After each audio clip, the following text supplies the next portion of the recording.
அஸ்ஸலாமு அலைக்கும் வரஹ்மத்துல்லாஹி வபரகாத்துஹு. அவுது பில்லாஹி மினஷ் ஷைத்தானிர் ரஜீம். பிஸ்மில்லாஹிர் ரஹ்மானிர் ரஹீம். ரப்பி ஸித்னி இல்மா. ஒரு அழகிய பொழுதில் மீண்டும் நம்ம எல்லாரும் இணைஞ்சிருக்கோம். அல்ஹம்துலில்லாஹ்.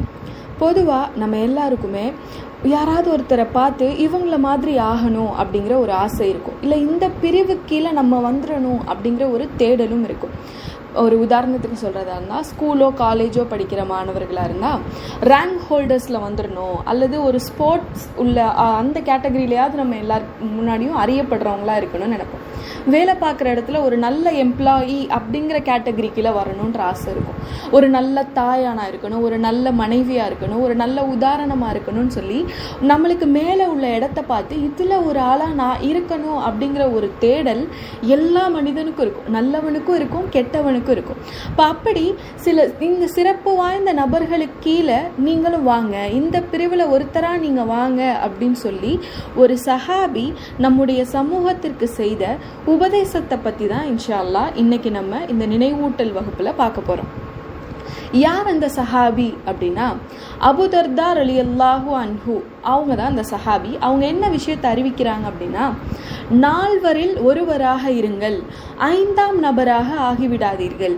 நீங்கள் உலகத்தில் வாழ்கிற காலம் வரை, உங்களுடைய மரணம் வரை நீங்கள் இந்த 4 கேட்டகரியில் உள்ள ஒரு ஆளாகவே இருந்துகிட்டே இருங்க, இதை தாண்டி வெளியில் போயிடாதீங்க அப்படிங்கிற ஒரு உபதேசத்தை கொடுக்குறாங்க. இந்த உபதேசத்தை பற்றி நம்ம முழுசாக பார்க்குறதுக்கு முன்னாடி இந்த சஹாபியை பற்றி ரொம்ப சின்னதாக ஒரு அறிமுகம் பட்டுட்டு பார்ப்போம். அபு தர்தா ரலியல்லாஹு அன்ஹு அவங்க ஆரம்பத்தில் இஸ்லாத்தை ஏற்றுக்கிட்ட காலத்திலிருந்தே ரசுல்லாவோட ரொம்ப தொடர்புல உள்ள ஒரு ஆள், ரசுல்லாவோட நெருக்கமான வட்டத்தில் எப்பயுமே இருக்கக்கூடிய ஒரு சஹாபி. கொஞ்சம் கொஞ்சமாக இஸ்லாத்தை கற்றுக்கிட்டு ஒரு கட்டத்தில் குர்ஆன் வசனங்களை முழுமையாக மனனம் பண்ண ஆரம்பித்து கடைசியில் எந்த ஒரு நிலைக்கு வந்தாங்கன்னா, வஹியை மனனம் செய்யக்கூடிய ஒரு சில நபர்களில் இவங்களும் ஒரு ஆளாக மாறினாங்க. தன்னுடைய பணி மார்க்கத்தை கற்றுக்கிறதுக்கு தடையாக இருக்குங்கிறதால தன்னுடைய பணியவே ஒரு கட்டத்தில் விட்டுட்டு வந்த ஒரு சஹாபி இவங்க. தொழுகைகளில் எப்பயும் முதல் இடங்களில் இருக்கக்கூடிய ஒரு சஹாபி. ரசுல்லா கூடையே இருந்து அவங்க கிட்ட கல்வி கற்று ரசுல்லாவுடைய மேற்பார்வையில் வந்த ஒரு சஹாபியில் இவரும் ஒருவர். இவர் எந்த விஷயத்தை கற்றுக்கிறாரோ அதை உடனே பின்பற்றணும் அப்படின்னு நினைக்கக்கூடிய ஒரு சஹாபி. எந்த அளவுக்கு பின்பற்றுவார் அப்படின்னா, ஒரு முறை ரசுல்லா சொல்கிறாங்க, நாளை மறுமையில் இடைத்தராசு அதிகமான நன்மையை பெற்றுத்தரக்கூடிய அமல்களில் நற்குணத்தை தவிர வேறு எதுவும் இருக்க முடியாதுன்னு சொல்லி சொல்கிறாங்க. இந்த ஹதீஸை அறிவித்த சஹாபி இவர் தான், அபு தர்தா ரலியல்லாஹு அன்ஹு தான். அப்போது இதை இவர் எப்படி தன்னுடைய வாழ்க்கையில் உடனே அதை அமல்படுத்தினார் அப்படிங்கிறது ரொம்ப ஆச்சரியமான விஷயம். அவங்களுடைய மனைவி சொல்கிறாங்க, அன்று இரவு ஃபுல்லாக அவர் நின்று வணங்கினார். நைட்டிலேருந்து விடிகிற வரைக்கும் அல்லாஹ் கிட்ட தொழுகை துவா செய்ய முழு வணக்க வழிபாடில் இருந்தார், தூக்கமே இல்லாமல் இருந்தார். அப்போது அவர்கிட்ட போய் கேட்குறாங்க, என்ன நீங்கள் அல்லாஹ் கிட்ட என்ன துவா செஞ்சீங்க அப்படின்னு சொல்லும்போது அவர் சொன்ன ஒரு வார்த்தை, யா அல்லாஹ், என்னுடைய வெளித்தோற்றத்தை அழகாக்கி கொடுத்தது போல் என்னுடைய உள்ளத்தையும் நீ அழகாக்கு, என்னுடைய குணத்தையும் நீ நற்குணமாக மாற்று, என்னுடைய மறுமை தராசு வெயிட்டாக இருக்கணும் அப்படிங்கிற ஒரு பிரார்த்தனையை நான் செஞ்சேன்னு சொல்லி சொல்கிறாங்க. இப்போ அவங்க மனைவி கேட்குறாங்க, முழு இரவும் இந்த ஒரு பிரார்த்தனை தான் செஞ்சீங்களா அப்படின்னு. அவர் சொல்கிறார், ஆமாம். அவர் தொழுக ஆரம்பித்ததுலேருந்து காலையில் விடிகிற வரைக்கும் அவர் அழுது அல்லாஹ் கிட்ட கேட்ட ஒரே ஒரு விஷயம், யா அல்லாஹ், என்னுடைய வெளி தோற்றத்தை அழகாக்கியது போல் என்னுடைய குணத்தையும் அழகாக்கி கொடு. இப்போது எவ்வளோ ஒரு சிறந்த சஹாபி. இப்படிப்பட்ட ஒரு எக்ஸ்பர்ட் சொல்லக்கூடிய ஒரு அட்வைஸை பற்றி தான் இன்றைக்கி நம்ம பார்க்க போகிறோம். பொதுவாக ஒரு நல்ல மனிதர்கள், பிஸ்னஸில் ரொம்ப உயர்ந்தவங்க அப்படின்னா அவங்க கிட்ட போய் நம்மளும் அட்வைஸ் கேட்போம்ல, பொதுவாக பிஸ்னஸ் பற்றி சொல்லுங்கள் நாங்களும் கேட்டுக்கிறோம். இப்போ அந்த மாதிரி ஒரு வாழ்க்கையில் ஒரு சிறந்த மனிதராக வாழணும்னா ஒரு சிறந்தவர் சொல்லக்கூடிய உபதேசத்தை பின்பற்றினா நம்மளும் அந்த அந்தஸ்தை அடையலாம். இப்போது இந்த சஹாபி சொன்னது, நால்வரில் ஒருவராக இருங்கள். அந்த 4 கேட்டகரி யார் யார்? முதலாவது ஆலிமுன், அறிந்தவராக இருங்கள். கல்வியை அறிந்து அதை கற்றுக் கொடுக்குறாங்களே, ஒரு ஆலிமா நீங்கள் உங்களுடைய வாழ்க்கையில் மரணம் வரைக்கும் இருங்க.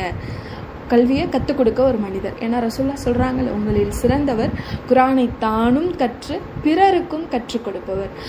ஆலிம்கள் தான் கல்வியை போதிக்கக்கூடிய, இஸ்லாத்தை எத்தி வைக்கக்கூடிய இந்த ஆலிம்கள் தான் நபி ஸல்லல்லாஹு அலைஹி வஸல்லம் அவங்களுடைய வாரிசுகள் சொல்லி ரசூலுல்லாஹ் சொல்கிறாங்க. அப்போது உங்களுடைய வாழ்க்கையில் நீங்கள் இந்த இடத்துல எப்பயுமே மரணம் வரைக்கும் இந்த அந்தஸ்தில் இருக்க முயற்சி பண்ணுங்கள். கற்றுக் கொடுக்கக்கூடிய ஆலிமாக இருந்து கற்றுக் கொடுக்கக்கூடிய ஒரு அந்தஸ்தில் இருக்க முயற்சி பண்ணுங்கன்னு சொல்கிறாங்க. அல்லது என்னால் அந்த அந்தஸ்தில் என்னால் இருக்க முடியல, அந்த அளவுக்கு என்னால் முயற்சி பண்ண முடியல, எப்பயுமே எனக்கு ஒரு லேக் இருந்துக்கிட்டே இருக்குன்னா அப்போ அந்த சஹாபி சொல்கிறாங்க, அல்லது முத்தஅல்லிமன், கற்றுக்கொள்ளக்கூடிய ஒரு நபராக இருங்க. உங்களுடைய மரணம் வரைக்கும் ஏதாவது ஒரு விஷயத்தை கற்றுக்கிட்டே இருங்க. இந்த மார்க்க கல்விங்கிறது ஒரு கடல் மாதிரி, எல்லாம் எனக்கு தெரியும்னு யாருமே சொல்லவே முடியாது. அப்போ மரணம் வரைக்கும் கற்றுக்கிற இடத்துல இருங்க. ரசூலுல்லாஹ் சொல்கிறாங்கல்ல, உங்களில் யார் ஒருவர் கல்வியை தேடி பயணித்து போகிறாரோ அவர் அந்த பயணத்தில் இருக்கிற காலம் வரைக்கும் வானவர்கள் அவங்களுடைய ரெக்கையை தாழ்த்தி அவங்கள அரவணைச்சிட்டு இருப்பாங்க. அப்போது உங்களுடைய வாழ்க்கை முழுவதும் நீங்கள் கற்றுக்கொள்ளக்கூடிய மனிதராகவே தொடருங்க. இல்லை அதுவும் என்னால் முடியலை அப்படின்னா, அல்லது மூணாவது ஒரு கேட்டகரி சொல்கிறாரு, முத்தபஅன், பின்பற்றுபவராக இருங்க. என்னால் நிறையலாம் கற்றுக்க முடியலப்பா, எனக்கு கொஞ்சம் விஷயங்கள் தான் தெரியும். அப்போ நான் என்ன பண்ணுறது? தெரிஞ்ச அந்த கொஞ்சத்தை உங்களுடைய மரணம் வரை பின்பற்றக்கூடிய மனிதராக இருங்க.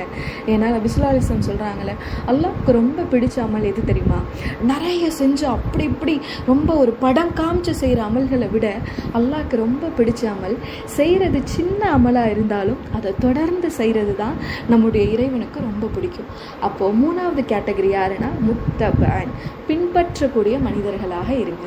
தெரிஞ்ச விஷயங்களை மரணம் வரைக்கும் பின்பற்றுங்க. ஒரு வாரம் பண்ணிட்டு விட்டுறது, ஒரு 2 மாதம் பண்ணிட்டு விட்டுறது.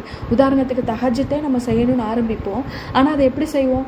10 நாள் செய்வோம், மேக்ஸிமம் 10 நாள் கூட ரொம்ப அதிகம், ஒரு வாரம் செய்வோம், அதுக்கப்புறம் அதை விட்டுருவோம்.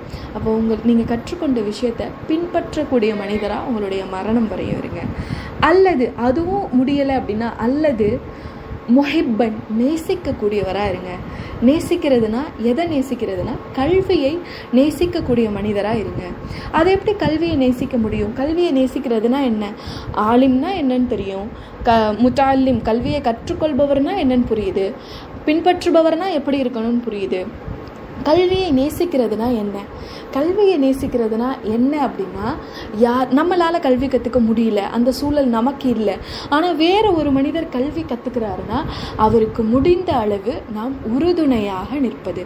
இப்போ உதாரணத்துக்கு உங்கள் வீட்டில் யாராவது ஒருத்தவங்க கல்வி கற்றுக்க போகிறாங்கன்னா அவங்களுடைய சுமைகளை கொஞ்சம் குறைக்கிறது. எப்படிப்பட்ட சுமைகளை குறைக்கிறது? அவங்களுடைய வேலைகளை ஷேர் பண்ணிக்கலாம், அல்லது அவங்களுக்கு பொருளாதார உதவி பண்ணலாம். அவங்க கற்றுக்க போகிறாங்க அப்படின்னா அவங்களுக்கு தேவையான பொருளாதார உதவிகள் செய்வது முஹிப்பன். இப்போ கல்விக்காக உதவி செய்பவராக உங்களுடைய மரணம் வரைக்கும் இருங்க. இப்போ இந்த கல்விக்காக உதவி செய்கிறது எந்த அந்தஸ்துலையும் வந்துடும் அப்படின்னா, சதகத்துல் ஜாரியாலையும் வந்துடும். ஒரு மனிதர் இறந்துட்டா அவருக்கும் இந்த உலகத்துக்குமான எல்லா தொடர்பும் முடிஞ்சு போயிடுது. இது வரைக்கும் அவர் என்ன நன்மை செஞ்சாரோ அந்த நன்மையும், இது வரைக்கும் அவர் என்ன தீமை செஞ்சாரோ அந்த தீமையும் அவருடைய மன்னரை வாழ்க்கை ஆரம்பமாகுது. ஆனால் இந்த சதகத்துல் ஜாரியாவை செய்யக்கூடிய மனிதர்களுக்கு மட்டும் அவங்க மரணித்த பின்பும் அதுக்கான நன்மைகள் வந்துட்டே இருக்கும். நன்மை மட்டும் மரணிக்காமல் தொடர்ந்து கொண்டே இருக்கும். இப்போ அவர் ஒரு ஆலிமா இருந்து மரணிச்சு போனாருன்னு வச்சுக்கோங்களேன், அவர் கல்வி கற்றுக் கொடுத்துருப்பார்ல, அந்த கல்வியை கற்றுக்கிட்டு அதை பின்பற்ற மனிதர்கள் வாழும் காலம் வரை இவருக்கும் அந்த நன்மை வந்துட்டே இருக்கும். இப்போ அவர் ஒரு கற்றுக்கக்கூடிய ஒரு மனிதராக இருக்கார் அப்படின்னா அவர் மட்டும் இந்த கல்வியை கற்றுக்கிட்டு அப்படியே விட்டுருவாரா? அவரை பார்த்து அந்த செயலை யார் யாரெல்லாம் செய்கிறாங்களோ அந்த நன்மையும், அந்த மனிதர்களுடைய நன்மையும் இவருக்கு வந்துகிட்டே இருக்கும். கல்வியை பின்பற்றக்கூடிய மனிதராக இருந்தாருன்னா இப்போ அவரை மட்டும் பின்பற்ற மாட்டார், அவரை சுற்றி இருக்கவங்களும் அதை பார்த்து பின்பற்றினாங்கன்னா இப்போ இவருக்கு உலகம் அழியிற நாள் வரை இந்த நன்மை அவருக்கு வந்துட்டே இருக்கும். இப்போ கல்விக்காக உதவி செய்கிற முஹிப்பனாக நீங்கள் இருந்தீங்க அப்படின்னா நீங்கள் மரணித்த பின்பும் உங்களுக்கு அந்த நன்மை வந்துட்டே இருக்கும். நீங்கள் யாராவது ஒரு மனிதருடைய கல்விக்கு நீங்கள் உதவி செய்கிறீங்க, ஒரு நன்மைக்கு நீங்கள் ஒரு உதவி செய்கிறீங்க அப்படின்னா அந்த நன்மை இந்த உலகத்தில் நிலை பெற்று இருக்கிற இருக்கிற காலம் வரை உங்களுக்கு அந்த நன்மை வந்துட்டே இருக்கும்.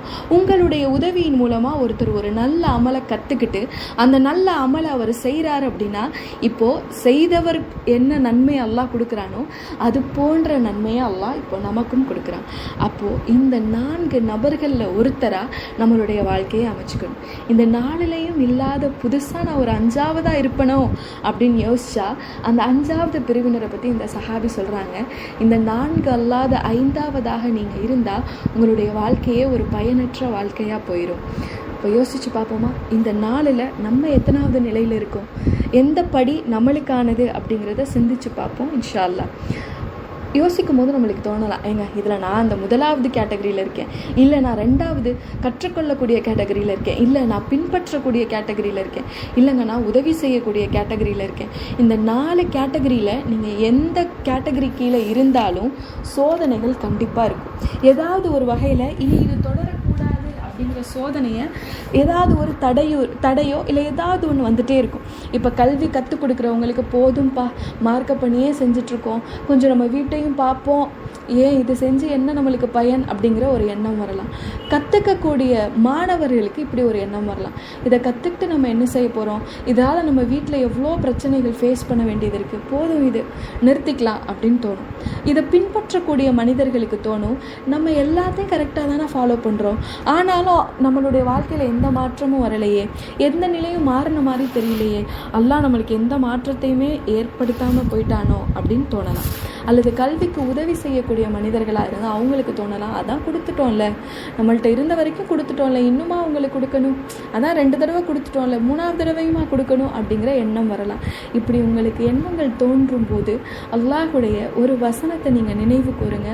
அல்லாஹ் சூரத்துல் ஹூத்ல சொல்கிறான், ஃபஸ்பிர் ஃபஇன்னல்லாஹ லா யுலியுல் அஜ்ரல் முஹ்சினீன், பொறுமையாக இருங்கள், நிச்சயமாக அல்லாஹ் அழகிய செயல் உடையவர்களின் கூலியை வீணாக்கிவிட மாட்டான்.